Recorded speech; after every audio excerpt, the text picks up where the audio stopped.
Shalom, salam patuhilan. Bapak Ibu saudara yang kasih Tuhan, mari kita bersama-sama membaca firman Tuhan pada saat ini. Bacaan kita terambil dari Matius pasal yang ke-18, tetapi sebelum itu marilah kita berdoa. Segala puji syukur kami naikkan kepadamu ya Allah. Kami ucap syukur atas segala penyertaan-Mu hari ini. Engkau memberkati kami, menyertai kami, sehingga saat ini kami boleh dalam keadaan sehat, dalam keadaan baik. Terima kasih Bapa, terima kasih. Saat ini kami akan bersama-sama membaca, merenungkan firman-Mu. Bimbinglah setiap hati pikiran kami, sehingga apa yang kami baca boleh kami lakukan di dalam kehidupan kami sehari-hari. Terima kasih ya Bapa, terima kasih.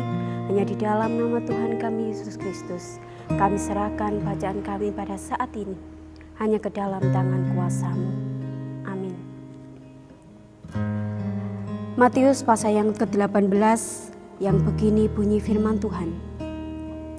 Pada waktu itu datanglah murid-murid itu kepada Yesus dan bertanya, "Siapakah yang terbesar dalam kerajaan surga?" Maka Yesus memanggil seorang anak kecil dan menempatkannya di tengah-tengah mereka. Lalu berkata, "Aku berkata kepadamu, sesungguhnya jika kamu tidak bertobat dan menjadi seperti anak kecil ini, kamu tidak akan masuk ke dalam kerajaan surga. Sedangkan barang siapa merendahkan diri dan menjadi seperti anak kecil ini, dialah yang terbesar dalam kerajaan surga. Dan barang siapa menyambut seorang anak seperti ini dalam namaku, ia menyambut aku. Tetapi barang siapa menyesatkan salah satu dari anak-anak kecil ini yang percaya kepadaku, lebih baik baginya jika sebuah batu kilangan diikatkan pada lehernya, lalu ia ditenggelamkan ke dalam laut. Celakalah dunia dengan segala penyesatannya.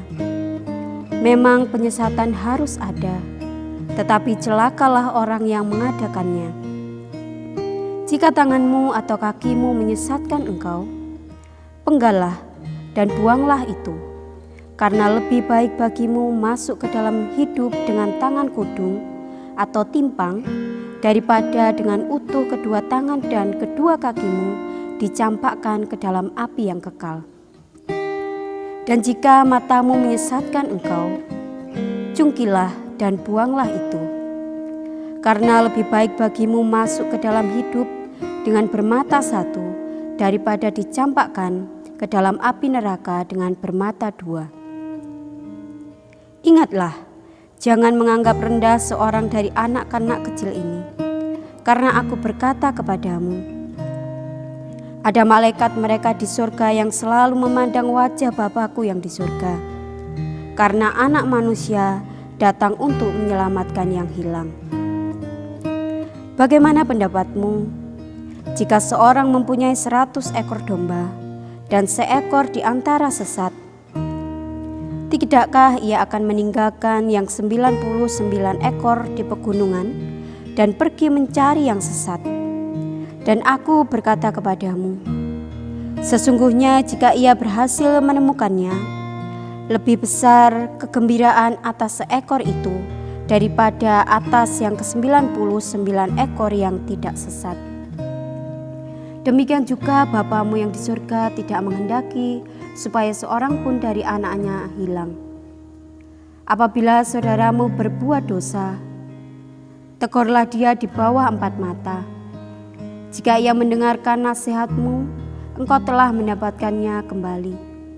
Jika ia tidak mendengarkan engkau, bawalah seorang atau 2 orang lagi, supaya atas keterangan 2 atau 3 orang saksi, perkara itu tidak disangsikan. Jika ia tidak mau mendengarkan mereka, sampaikanlah soalnya kepada jemaat. Dan jika ia tidak mau juga mendengarkan jemaat, pandanglah dia sebagai seorang yang tidak mengenal Allah atau seorang pemungut cukai. Aku berkata kepadamu, sesungguhnya apa yang kamu ikat di dunia ini akan terikat di surga, dan apa yang kamu lepaskan di dunia ini akan terlepas di surga. Dan lagi aku berkata kepadamu, Jika 2 orang daripadamu di dunia ini sepakat meminta apapun juga, permintaan mereka itu akan dikabulkan oleh Bapa-Ku yang di surga.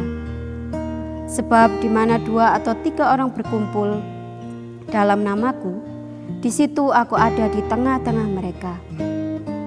Kemudian datanglah Petrus dan berkata kepada Yesus, "Tuhan, sampai berapa kali aku harus mengampuni saudaraku jika ia berbuat dosa terhadap aku?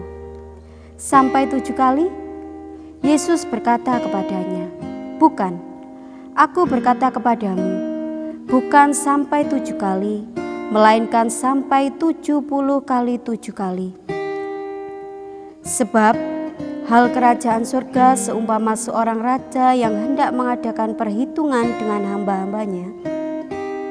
Setelah ia mulai mengadakan perhitungan itu, dihadapkanlah kepadanya seorang yang berhutang 10.000 talenta. Tetapi karena orang itu tidak mampu melunaskan hutangnya, raja itu memerintahkan supaya ia dijual beserta anak istrinya dan segala miliknya untuk membayar hutangnya. Maka sujudlah hamba itu menyembah dia, katanya, 'Sabarlah dahulu, segala hutangku akan kulunaskan.' Lalu tergelaklah hati raja itu oleh belas kasihan akan hamba itu, sehingga ia membebaskannya dan menghapuskan hutangnya. Tetapi ketika hamba itu keluar, ia bertemu dengan seorang hamba lain yang berhutang 100 dinar kepadanya. Ia menangkap dan mencekik kawannya itu, katanya, 'Bayar hutangmu.' Maka sujudlah kawannya itu dan memohon kepadanya, 'Sabarlah dahulu, hutangku itu akan kulunaskan.' Tetapi ia menolak dan menyerahkan kawannya itu ke dalam penjara sampai dilunaskan hutangnya. Melihat itu, kawan-kawannya yang lain sangat sedih, lalu menyampaikan segala yang terjadi kepada tuan mereka.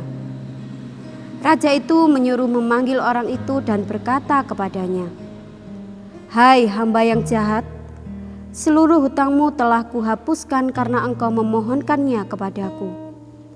Bukankah engkau pun harus mengasihi kawanmu seperti aku telah mengasihi engkau?' Maka marahlah tuannya itu dan menyerahkannya kepada Al-Quju sampai ia melunaskan seluruh hutangnya. Maka Bapa-Ku yang di surga akan berbuat demikian juga terhadap kamu, apabila kamu masing-masing tidak mengampuni saudaramu dengan segenap hati. Amin. Yang berbahagia adalah setiap kita yang mau senantiasa membaca, merenungkan firman Tuhan, terlebih senantiasa melakukan firman Tuhan di dalam kehidupan kita sehari-hari. Amin. Bapak Ibu Saudara dikasih Tuhan, mari kita bersama-sama tutup dengan kita berdoa. Terima kasih Allah kami yang begitu baik. Terima kasih Engkau telah menuntun kami sehingga kami boleh bersama-sama membaca. Terlebih mampukan kami ya Bapa untuk boleh merenungkan firman-Mu dalam kehidupan kami, sehingga firman-Mu boleh kami lakukan, boleh kami meteraikan dalam kehidupan kami sehari-hari. Mampukan kami dan bimbinglah kami ya Allah. Hanya di dalam nama Tuhan kami Yesus Kristus, kehidupan kami sepenuhnya hanya kami serahkan di dalam tangan kuasa Tuhan kami Yesus Kristus. Amin.